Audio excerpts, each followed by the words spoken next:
Cooker blast ಕೇಸ್ನಲ್ಲಿ ಪ್ರಮುಖವಾದಂತ ಆರೋಪಿ ಮೊಹಮ್ಮದ್ ಶಾರಿಕ್ ತಾನು ಮಾಡಿರುವಂತಹ ತಪ್ಪನ್ನ ಈಗ ಒಪ್ಪಿಕೊಂಡಿದ್ದಾನೆ. ಹಾಗಾಗಿ ಈ ಹಿನ್ನೆಲೆ ಇದೀಗ 10 ವರ್ಷ ಕಠಿಣ ಶಿಕ್ಷೆ ವಿಧಿಸಲಾಗಿದೆ.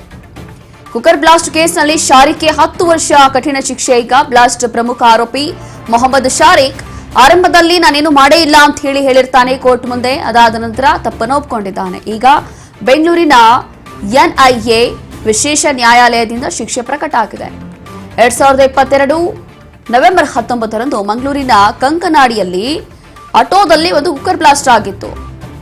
ಚಲಿಸ್ತಾ ಇದ್ದಂತ ಆಟೋದಲ್ಲಿ ಸ್ಫೋಟವಾಗಿದ್ದಂತ ಕುಕ್ಕರ್. ಈ ಪ್ರಕರಣದ ಪ್ರಮುಖ ಆರೋಪಿ ಮೊಹಮ್ಮದ್ ಶಾರಿಕ್ ಕಳೆದ 3 ತಿಂಗಳ ಹಿಂದೆ ತಪ್ಪನ್ನು ಒಪ್ಪಿಕೊಂಡಿದ್ದಾನೆ. ಈ ಹಿನ್ನೆಲೆ ಈತನಿಗೆ ಈಗ 10 ವರ್ಷ ಕಠಿಣ ಶಿಕ್ಷೆ. ತಪ್ಪನ್ನು ಒಪ್ಪಿಕೊಂಡಿದ್ದಾನೆ, ಹಾಗಾಗಿ 10 ವರ್ಷ ಕಠಿಣ ಶಿಕ್ಷೆ. ಇಲ್ಲ ಅಂತಂದ್ರೆ ಇನ್ನೂ ಜಾಸ್ತಿ ಆಗ್ತಾ ಇತ್ತು. ಕಾರಣ ಈಗ ತಪ್ಪೊಪ್ಪಿಗೆಯನ್ನ ಕೋರ್ಟ್ ಪರಿಗಣಿಸಿದೆ. ಹಾಗಾಗಿ 10 ವರ್ಷ ಜೈಲೀಗ ಪ್ರಕಟಣೆ ಆಗಿದೆ. ಚಲಿಸ್ತಾ ಇದ್ದಂತ ಆಟೋದಲ್ಲಿ ಸ್ಫೋಟವಾಗಿದ್ದಂತಹ ಕುಕ್ಕರ್. ಈ ಪ್ರಕರಣದ ಪ್ರಮುಖ ಆರೋಪಿ ಮೊಹಮ್ಮದ್ ಶಾರಿಕ್ ಆಗಿರ್ತಾನೆ. ಅದಾದ ನಂತರ ಆರಂಭದಲ್ಲಿ ಬಹಳಷ್ಟು ನಖರ ಮಾಡಿರ್ತಾನೆ. ಪೊಲೀಸರ ಮುಂದೆ, ಕೋರ್ಟ್ ಮುಂದೆ ಸ್ಟೇಟ್ಮೆಂಟ್ ಕೊಟ್ಟಿರ್ತಾನೆ. ನಂದು ತಪ್ಪೇ ಇಲ್ಲ, ಇದ್ರ ಬಗ್ಗೆ ನನಗೆ ಗೊತ್ತೇ ಇಲ್ಲ ಅಂತ ಹೇಳಿ ಡ್ರಾಮಾ ಮಾಡಿರ್ತಾನೆ. ಅದಾದ ನಂತರ ಇಷ್ಟು ವರ್ಷ ಆದ ನಂತರ ಈಗ ಈತ ಒಪ್ಕೊಂಡಿರುವಂತದ್ದು. ಈ ಹಿನ್ನೆಲೆ ಈಗ 10 ವರ್ಷ ಜೈಲನ್ನ ಈಗ ಪ್ರಕಟ ಮಾಡಲಾಗಿದೆ. ಕಳೆದ 3 ತಿಂಗಳ ಹಿಂದೆ ತಪ್ಪನ್ನು ಒಪ್ಕೊಂಡಿದ್ದ ಆರೋಪಿ ಮೊಹಮ್ಮದ್ ಶಾರಿಕ್ ಇದೀಗ ನ್ಯಾಯಾಲಯದಿಂದ ಕುಕ್ಕರ್ ಬ್ಲಾಸ್ಟ್ ಪ್ರಕರಣದಲ್ಲಿ ಈತನಿಗೆ 10 ವರ್ಷ ಕಠಿಣ ಶಿಕ್ಷೆಯನ್ನ ವಿಧಿಸಲಾಗಿದೆ. ಅದರಲ್ಲೂ ಕೂಡ ಬ್ಲಾಸ್ಟ್ ಪ್ರಮುಖ ಆರೋಪಿ ಆಗಿರ್ತಾನೆ ಮೊಹಮ್ಮದ್ ಶಾರಿಕ್. ಈತ ಬ್ಲಾಸ್ಟ್ ಸಂದರ್ಭದಲ್ಲಿ ಅಲ್ಲಿ ಬ್ಲಾಸ್ಟ್ಗೆ ಬೇಕಾಗಿರುವಂತಹ ವಸ್ತುಗಳು ಬೇಕಂತ ಎಲ್ಲವೂ ಕೂಡ ಮಾಡಿದ್ದು, ಮುಂಚಿತವಾಗಿ ಎಲ್ಲವೂ ಕೂಡ ಪ್ರೀ ಪ್ಲಾನ್ ಆಗಿತ್ತು. ಮುಂಚಿತವಾಗಿ ಎಲ್ಲವೂ ಕೂಡ ಇವನು ತೆಗೆದಿಟ್ಕೊಂಡಿರ್ತಾನೆ ಕೆಲವೊಂದು ವಸ್ತುಗಳನ್ನ ಆ ಒಂದು ಬ್ಲಾಸ್ಟ್ ಸಂಬಂಧಪಟ್ಟಂತೆ. ಇದೆಲ್ಲವೂ ಕೂಡ ತನಿಖೆಯಲ್ಲಿ ಈಗ 3 ತಿಂಗಳ ಹಿಂದೆ ಈತ ಒಪ್ಕೊಂಡಿರುವಂತದ್ದು. ಆರಂಭದಲ್ಲಿ ಬಹಳಷ್ಟು ಸುಳ್ಳು ಹೇಳಿರ್ತಾನೆ, ಇದಕ್ಕೂ ನನಗೆ ಸಂಬಂಧ ಇಲ್ಲ ಅಂತ ಹೇಳಿ ಬಹಳಷ್ಟು ಆಟಾಡ್ಸಿರ್ತಾನೆ ಪೊಲೀಸರಿಗೂ ಕೂಡ. ಅದಾದ ನಂತರ ಒಪ್ಕೊಂಡಿರುವಂತಹ ಶಾರಿಕ್ಗೆ ಈಗ 10 ವರ್ಷ ಕಠಿಣ ಶಿಕ್ಷೆ.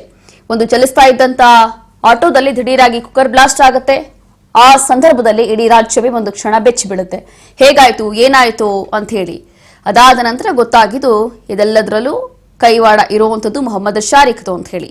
ಈಗ ಈತನಿಗೆ ಚಲಿಸ್ತಾ ಇದ್ದಂತ ಆಟೋದಲ್ಲಿ ಸ್ಫೋಟ ಮಾಡಿದಂತ ಕುಕ್ಕರ್ ಪ್ರಕರಣದಲ್ಲಿ 10 ವರ್ಷ ಕಠಿಣ ಜೈಲ್ ಈಗ ಪ್ರಕಟ ಮಾಡಲಾಗಿದೆ.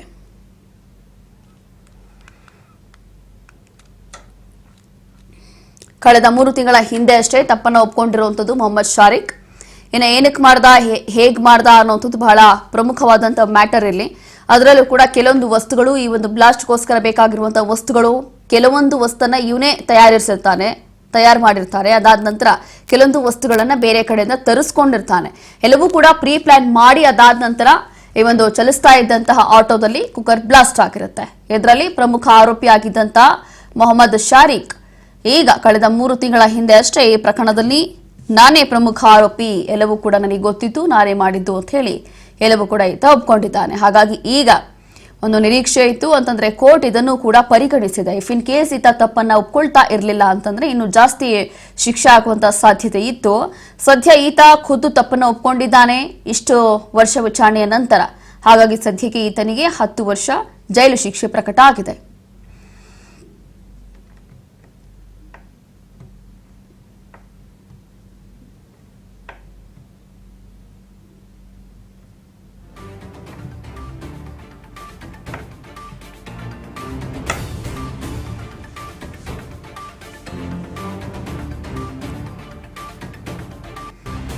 ಹೀಗೆ ಬ್ಲಾಸ್ಟ್ ಪ್ರಮುಖ ಆರೋಪಿ ಆಗಿದ್ದಂತಹ ಮೊಹಮ್ಮದ್ ಶಾರಿಕ್ಗೆ ಈಗ 10 ವರ್ಷ ಕಠಿಣ ಶಿಕ್ಷೆ. ಶಾರಿಕ್ ಮನವಿ ಪರಿಗಣಿಸಿ 10 ವರ್ಷ ಕಠಿಣ ಜೈಲು ಶಿಕ್ಷೆ ಆಗಿದೆ. ಇಲ್ಲ ಅಂತಂದ್ರೆ ಇನ್ನು ಜಾಸ್ತಿ ಆಗ್ತಿತ್ತು. 16 ಆರೋಪದಲ್ಲಿ ಮೊಹಮ್ಮದ್ ಶಾರಿಕ್ ಅಪರಾಧಿಯಾಗಿದ್ದಾನೆ. ಒಟ್ಟು ಶಿಕ್ಷೆಯಲ್ಲಿ ಈವರೆಗೆ ಅನುಭವಿಸಿರುವಂತಹ ಶಿಕ್ಷೆ ಕೂಡ ಕಡಿತ ಆಗಿದೆ. ಕುಕ್ಕರ್ ಬ್ಲಾಸ್ಟ್ ಕೇಸ್ನಲ್ಲಿ ಶಾರಿಕ್ಗೆ ಈಗ 10 ವರ್ಷ ಕಠಿಣ ಶಿಕ್ಷೆಯನ್ನ ಕೋರ್ಟ್ ವಿಧಿಸಿದೆ. ಬೆಂಗಳೂರಿನ ಎನ್ಐಎ ವಿಶೇಷ ನ್ಯಾಯಾಲಯದಿಂದ ಶಿಕ್ಷೆ ಪ್ರಕಟ ಆಗಿದೆ. ಇವತ್ತು 2022 ನವೆಂಬರ್ 19ರಂದು ಮಂಗಳೂರಿನ ಕಂಕನಾಡಿಯಲ್ಲಿ ಈ ಒಂದು ಅವಘಡ ಸಂಭವಿಸಿತ್ತು. ಎಲ್ಲವೂ ಕೂಡ ಪ್ರೀ ಪ್ಲಾನ್ಡ್ ಆಗಿ ಚಲಿಸ್ತಾ ಇದ್ದಂತ ಆಟೋದಲ್ಲಿ ಕುಕ್ಕರ್ ಅನ್ನ ಬ್ಲಾಸ್ಟ್ ಮಾಡಲಾಗಿತ್ತು. ಹಾಗಾಗಿ ಕೇಸ್ ಕೂಡ ದಾಖಲಾಗಿತ್ತು. UAPA ಸೇರಿ ಹಲವು ಸೆಕ್ಷನ್ಗಳಡಿ 10 ವರ್ಷ ಕಠಿಣ ಶಿಕ್ಷೆ ಈಗ ಕೋರ್ಟ್ ವಿಧಿಸಿದೆ. ಪ್ರಕರಣದಲ್ಲಿ ಪ್ರಮುಖ ಆರೋಪಿಯಾಗಿರ್ತಾನೆ ಮೊಹಮ್ಮದ್ ಶಾರಿಕ್. ಕಳೆದ 3 ತಿಂಗಳ ಹಿಂದೆ ಅಷ್ಟೇ ತಪ್ಪನ್ನ ಒಪ್ಕೊಂಡಿರ್ತಾನೆ. ಇನ್ನು ಈ ಒಂದು ಪ್ರಕರಣದ ಹಿಸ್ಟ್ರಿ ನೋಡೋದಾದ್ರೆ 2022ರಂದು ಮಂಗಳೂರಿನಲ್ಲಿ ನಡೆದಿರುತ್ತೆ. ಮಂಗಳೂರಿನ ಕಂಕನಾಡಿ ಬಳಿ ಚಲಿಸುವ ಆಟೋದಲ್ಲಿ ಒಂದು ಕುಕ್ಕರ್ ಬ್ಲಾಸ್ಟ್ ಆಗಿರುತ್ತೆ. ಕುಕ್ಕರ್ ಬಾಂಬ್ ಸ್ಫೋಟದ ಪ್ರಮುಖ ಆರೋಪಿ ಮೊಹಮ್ಮದ್ ಶಾರಿಕ್ ಆಗಿರ್ತಾನೆ. ಘಟನೆ ನಡೆದ ಆರಂಭದಲ್ಲಿ ತನ್ನ ಗುರುತು ಮರೆಮಾಚಲು ಭಾರೀ ಸಂಚನ್ನ ಈತ ರೂಪಿಸಿರ್ತಾನೆ. ತನ್ನ ಹೆಸರು ಪ್ರೇಮ್ ಸಾಗರ್ ಅಂತ ಸುಳ್ಳು ಹೇಳಿರ್ತಾನೆ ಮೊಹಮ್ಮದ್ ಶಾರಿಕ್. ದುರ್ಘಟನೆಯಲ್ಲಿ ಆಟೋ ಚಾಲಕ ಪುರುಷೋತ್ತಮ್ ಗಂಭೀರವಾಗಿ ಗಾಯಗೊಂಡಿರ್ತಾರೆ. ಇದೆಲ್ಲವೂ ಕೂಡ 2022ರಂದು ಮಂಗಳೂರಿನಲ್ಲಿ ಕುಕ್ಕರ್ ಬಾಂಬ್ ಸ್ಫೋಟ ನಡೆದಿತ್ತು. ಇದರಲ್ಲಿ ಆರಂಭದಲ್ಲಿ ಬಹಳಷ್ಟು ಡ್ರಾಮಾ ಮಾಡಿದಂತ ಮೊಹಮ್ಮದ್ ಶಾರಿಕ್ ಮೊದಲನೇದಾಗಿ ಸುಳ್ಳು ಹೆಸರು ಕೂಡ ಹೇಳಿದ್ದ. ಅಂತಂದ್ರೆ ಪ್ರೇಮ್ ಅಂತ ಹೇಳಿ ಹೆಸರನ್ನ ಹೇಳಿಕೊಂಡಿರ್ತಾನೆ. ಘಟನೆ ನಡೆದ ಆರಂಭದಲ್ಲಿ ತನ್ನ ಗುರುತನ್ನ ಮರೆಮಾಚಬೇಕು ಅಂತ ಹೇಳಿ ಭಾರಿ ಸಂಚನ್ನ ರೂಪಿಸಿರ್ತಾನೆ. ಪ್ರೇಮ್ ಸಾಗರ್ ಅಂತ ಹೇಳಿ ಕೋರ್ಟ್ ಮುಂದೆಯೂ ಕೂಡ ಇದನ್ನೇ ಹೇಳಿರ್ತಾನೆ, ಪೊಲೀಸರ ಮುಂದೆ ಕೂಡ ಇದನ್ನೇ ಹೇಳಿರ್ತಾನೆ. ಅದಾದ ನಂತರ ಬಹಳಷ್ಟು ಸರ್ಕಸ್ ಮಾಡಿದ್ದಾರೆ ಪೊಲೀಸರು ಕೂಡ. ಈಗಾಗಲೇ ನಾ ಹೇಳೋ ಹಾಗೆ ಬಹಳಷ್ಟು ಡ್ರಾಮಾ ಮಾಡಿದ್ದ, ಬಹಳಷ್ಟು ನಖರ ಮಾಡಿದ್ದ ಈತ ಈ ಒಂದು ಪ್ರಕರಣದಲ್ಲಿ ಸತ್ಯವನ್ನ ಒಪ್ಕೊಳ್ಳೋದಿಕ್ಕೆ.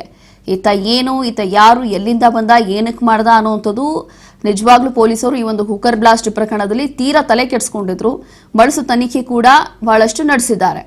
ಅದಾದ ನಂತರ ಈತ ಗೊತ್ತಾಗಿತ್ತು, ಈತನ ಹೆಸರು ಮೊಹಮ್ಮದ್ ಶಾರಿಕ್ ಅಂತ ಹೇಳಿ. ಅದಾದ ನಂತರ ಈ ಒಂದು ದುರ್ಘಟನೆ ಎಲ್ಲವೂ ಕೂಡ ಪ್ರೀ ಪ್ಲಾನ್ ಆಗಿರುತ್ತೆ. ನನಗೆ ಮಗಳಿದ್ದಾಳೆ, ಮನೆಯಲ್ಲಿ ದುಡಿಯುವವನು ನಾನು ಅಂತ ಹೇಳಿದ್ದಾನೆ. ಹೀಗಾಗಿ ಶಿಕ್ಷೆ ಕಡಿಮೆ ಮಾಡುವಂತೆ ಶಾರಿಕ್ ಮನವಿ ಮಾಡಿಕೊಂಡಿದ್ದ. ಶಾರಿಕ್ ಮನವಿ ಪರಿಗಣಿಸಿ 10 ವರ್ಷ ಕಠಿಣ ಜೈಲು ಶಿಕ್ಷೆ ಆಗಿದೆ. ಈಗ ಒಟ್ಟು ಶಿಕ್ಷೆಯಲ್ಲಿ ಈವರೆಗೆ ಅನುಭವಿಸಿರುವಂತಹ ಶಿಕ್ಷೆ ಕಡಿತ ಆಗಿದೆ. ನನಗೆ ಮಗಳಿದ್ದಾಳೆ, ಮನೆಯಲ್ಲಿ ದುಡಿಯೋನು ನಾನೇ ಇರುವಂಥದ್ದು, ಹಾಗಾಗಿ ಕಡಿಮೆ ಶಿಕ್ಷೆ ಕೊಡಿ ಅಂತ ಹೇಳಿ ಮೊಹಮ್ಮದ್ ಶಾರಿಕ್ ಮನವಿ ಮಾಡಿಕೊಂಡಿರ್ತಾನೆ. ಈಗ ಶಾರಿಕ್ ಮನವಿಯನ್ನ ಪರಿಗಣಿಸಿ 10 ವರ್ಷ ಕಠಿಣ ಜೈಲು ಶಿಕ್ಷೆ ಕೋರ್ಟ್ ವಿಧಿಸಿದೆ. ಹೇಗೆ ಮೊದಲನೇದಾಗಿ ಈತ ತಪ್ಪನ್ನ ಒಪ್ಕೊಂಡಿರುವಂಥದ್ದು, ಅದಾದ ನಂತರ ನನಗೆ ಮಗಳಿದ್ದಾಳೆ, ಮನೆಯಲ್ಲಿ ನಾನೇ ದುಡಿಯುವಂತ ಆಧಾರ ಸ್ತಂಭ ಅಂತ ಹೇಳಿ ಕೋರ್ಟ್ ಮುಂದೆ ಹೇಳ್ಕೊಂಡಿದ್ದಾನೆ. ಹಾಗಾಗಿ ಶಿಕ್ಷೆ ಪ್ರಮಾಣ ಕಡಿಮೆ ಮಾಡಲಾಗಿದೆ ಅಷ್ಟೇ. 10 ವರ್ಷ ಕಠಿಣ ಜೈಲು ಶಿಕ್ಷೆ ಆಗಿದೆ. ಇದಕ್ಕೂ ಜಾಸ್ತಿ ಆಗ್ತಾ ಇತ್ತು. ಬಟ್ ಈ ರೀತಿಯಾಗಿ ಮೊದಲನೇದಾಗಿ ಈತ ತಪ್ಪನ್ನ ಒಪ್ಕೊಂಡಿದ್ದಾನೆ, ನಾನೇ ಮಾಡಿದ್ದು ಅಂತ ಹೇಳಿ. ಅದಾದ ನಂತರ ನನಗೆ ಮಗಳಿದ್ದಾಳೆ, ಮನೆಗೆ ದುಡಿಯೋನು ನಾನೇ, ಮನೆಯ ಆಧಾರ ಸ್ತಂಭ ನಾನೇ ಅಂತ ಹೇಳಿ ಕೋರ್ಟ್ ಮುಂದೆ ಮನವಿ ಕೂಡ ಮಾಡಿಕೊಂಡಿದ್ದಾನೆ. ಹಾಗಾಗಿ ಈ ತರ ಮನವಿ ಮಾಡಿಕೊಂಡಿರುವಂಥದ್ದು ಇದೆಲ್ಲವೂ ಕೂಡ ಕೋರ್ಟ್ ಕನ್ಸಿಡರ್ ಮಾಡಿದೆ. ಕನ್ಸಿಡರ್ ಮಾಡಿ ಈಗ ಈತನಿಗೆ 10 ವರ್ಷ ಕಠಿಣ ಜೈಲು ಶಿಕ್ಷೆಯನ್ನು ವಿಧಿಸಲಾಗಿದೆ. ಇಲ್ಲ ಅಂತಂದ್ರೆ ಆಲ್ಮೋಸ್ಟ್ ಜೀವಾವಧಿ ಶಿಕ್ಷೆ ಕೂಡ ಆಗುವಂತ ಸಾಧ್ಯತೆ ಇತ್ತು ಈ ಒಂದು ಪ್ರಕರಣದಲ್ಲಿ. ಆ ಮಟ್ಟಕ್ಕೆ ಈತ ಎಲ್ಲರಿಗೂ ಕೂಡ ಹಿಂಸೆ ಕೊಟ್ಟಿರ್ತಾನೆ. ಎಲ್ಲವೂ ಕೂಡ ಸಂಚು ರೂಪಿಸಿ ಮಾಡಲೇಬೇಕು ಅಂತ ಹೇಳಿ ಮಾಡಿರ್ತಾನೆ. ಅದ್ರ ಹೊರತಾಗಿ ಇದ್ಯಾವುದೋ ಒಂದು ಬೈ ಮಿಸ್ ಆಗಿ ಅಥವಾ ಏನೋ ಒಂದು ನಡೆದಿದ್ದಂಥ ಘಟನೆ ಅಲ್ಲ. ಈ ಒಂದು ಪ್ರಕರಣದ ತನಿಖೆ ನಡೆಸಿದಾಗ ಪೊಲೀಸರಿಗೂ ಕೂಡ ಶಾಕ್ ಮೇಲೆ ಶಾಕ್ ಸಿಕ್ಕಿರುತ್ತೆ. ಹೇಗೆ ಈತ ಇದೆಲ್ಲವೂ ಕೂಡ ತಯಾರಿ ಮಾಡ್ತಿದ್ದ, ಕುಕ್ಕರ್ ಬ್ಲಾಸ್ಟೇ ಮಾಡಬೇಕು ಅಂತ ಹೇಳಿ ಹೇಗೆ ನಿರ್ಧಾರ ಮಾಡಿಕೊಂಡ ಏನು ಅಂತ ಹೇಳಿ. ಹಾಗಾಗಿ ಇನ್ನೂ ಬಹಳಷ್ಟು ಆರೋಪಿಗಳು ಇದ್ದಾರೆ ಇದರಲ್ಲಿ. ಆದರೆ ಈ ಒಂದು ಕುಕ್ಕರ್ ಬ್ಲಾಸ್ಟ್ ಪ್ರಕರಣದಲ್ಲಿ ಮೊಹಮ್ಮದ್ ಶಾರಿಕ್ ಪ್ರಮುಖ ಅಪರಾಧಿಯಾಗಿರ್ತಾನೆ, ಆರೋಪಿ ಅಲ್ಲ. ಆರಂಭದಲ್ಲಿ ಆರೋಪಿ ಆಗಿದ್ದ, ಅದಾದ ನಂತರ ಸಾಬೀತಾಯಿತು, ಅದಾದ ನಂತರ ಈತ ಅಪರಾಧಿ ಆದ. ಹಾಗಾಗಿ ಈತನನ್ನ ಈಗ 10 ವರ್ಷ ಕಠಿಣ ಶಿಕ್ಷೆ ಜೈಲನ್ನ ವಿಧಿಸಲಾಗಿದೆ. ಶಾರಿಕ್ ಮನವಿ ಪರಿಗಣಿಸಿ ಕೋರ್ಟ್ ಈಗ 10 ವರ್ಷ ಕಠಿಣ ಶಿಕ್ಷೆಯನ್ನ ವಿಧಿಸಲಾಗಿದೆ. ಒಟ್ಟು ಶಿಕ್ಷೆಯಲ್ಲಿ ಈವರೆಗೆ ಅನುಭವಿಸಿರುವಂತಹ ಶಿಕ್ಷೆ ಕೂಡ ಕಡಿತ ಆಗಿದೆ. ಮೊದಲನೇದಾಗಿ ಈತ ಕೋರ್ಟ್ ಹತ್ರ ಮನವಿ ಮಾಡಿಕೊಂಡಿರ್ತಾನೆ, ಮಗಳಿದ್ದಾಳೆ, ದುಡಿಯೋರು ಯಾರು ಇಲ್ಲ, ನಾನೇ ದುಡಿಬೇಕು ಅಂತ ಹೇಳಿ. ಹಾಗಾಗಿ ಕೋರ್ಟ್ ಇದೆಲ್ಲವೂ ಕೂಡ ಪರಿಗಣಿಸಿ ಈಗ ಈ ರೀತಿಯಾಗಿ 10 ವರ್ಷ ಜೈಲು ಶಿಕ್ಷೆ ವಿಧಿಸಿದ್ದಾರೆ.